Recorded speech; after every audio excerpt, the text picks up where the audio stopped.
सन्मुख विराजमान श्री परमहंस महान विभूतियों के सुंदर पावन दर्शन दीदार करते हुए मीठे और ऊंचे स्वर में मिलकर बोलना जयकारा बोल।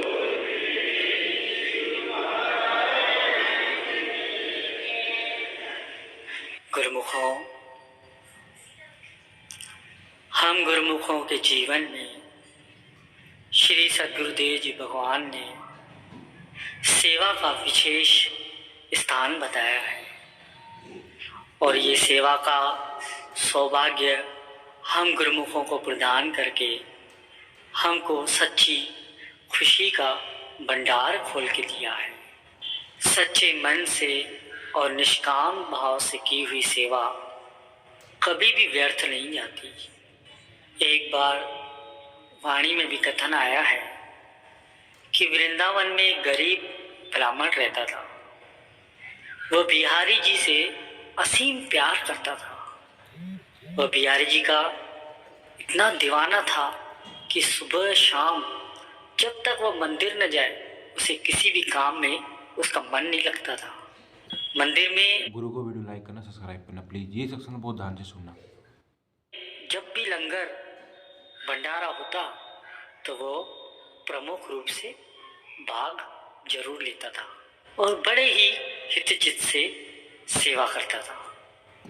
एक दिन उस ब्राह्मण की बेटी की शादी तय हो गई और जिस दिन ब्राह्मण की बेटी की शादी तय हुई उस दिन ब्राह्मण का संयोगवश बिहारी जी के मंदिर में ड्यूटी लग गई।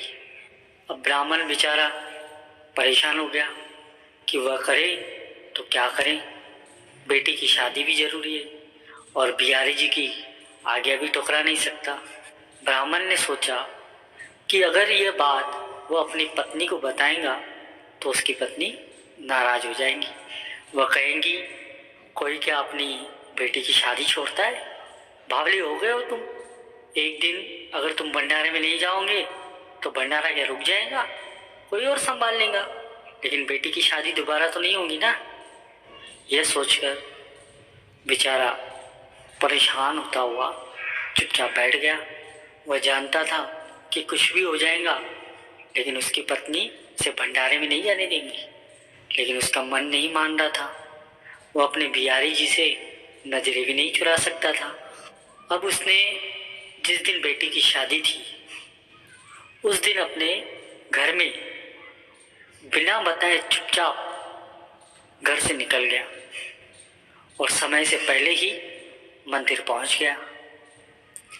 अब मंदिर में जाकर प्यार से सबको भंडारा भी खिलाया, बड़े हितचित से सबकी सेवा की और शाम होते ही जल्दी से घर वापस पहुंच गया क्योंकि बेटी की शादी में भी पहुंचना था।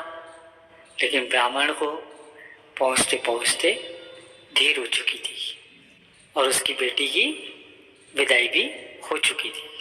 वह घर पहुंचा तो उसकी पत्नी उसे बोली, आओ चाय पी लो, बहुत थक चुके होंगे।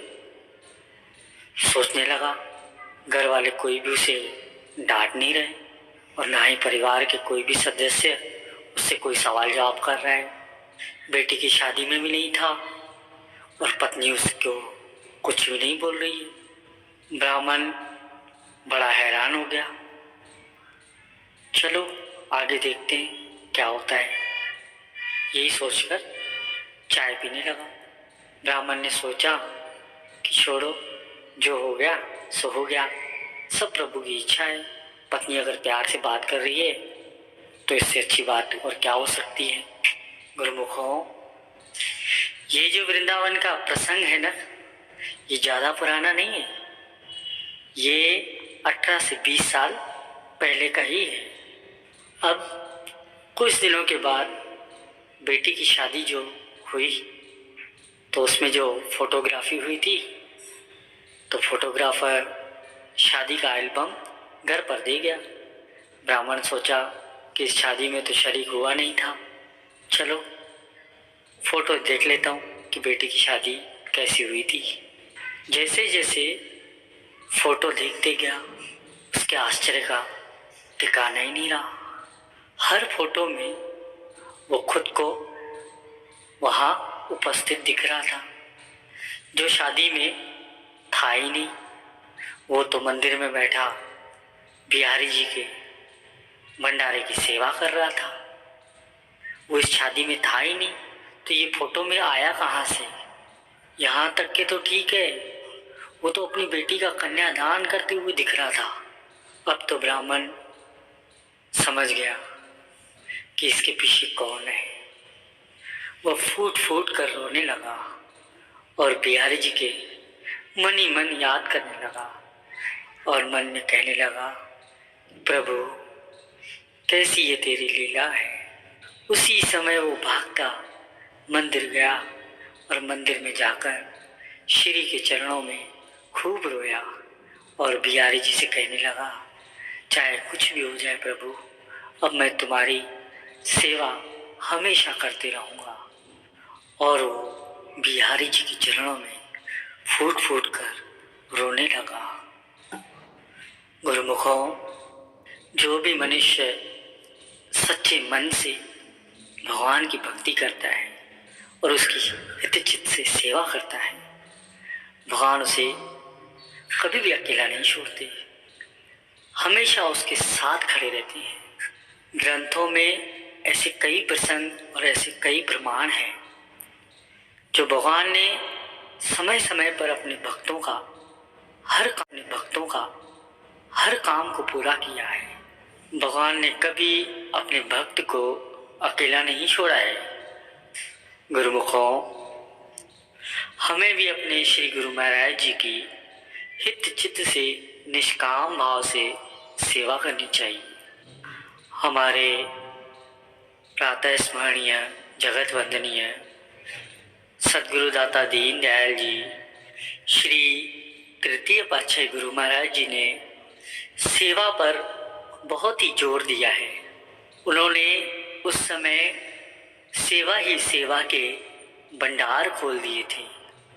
किसी में शरीर से सेवा करने की, तो किसी में वचन से, तो किसी में धन से सेवा करने की सामर्थ्य होती है।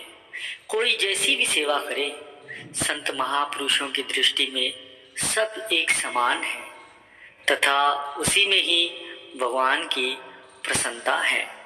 सेवा भी अलग अलग तरह से आप कर सकते हैं। जैसे तन की अगर सेवा की जाती है तो उससे तन शुद्ध होता है, पवित्र होता है, हमेशा निरोगी रहता है। मन से सेवा करते हैं तो मन शांति से परिपूर्ण हो जाता है, एकदम शुद्ध हो जाता है। कई लोग धन की सेवा करते हैं, इससे धन में बरकत आती है और धन शुद्ध होने लगता है। गुरु को वीडियो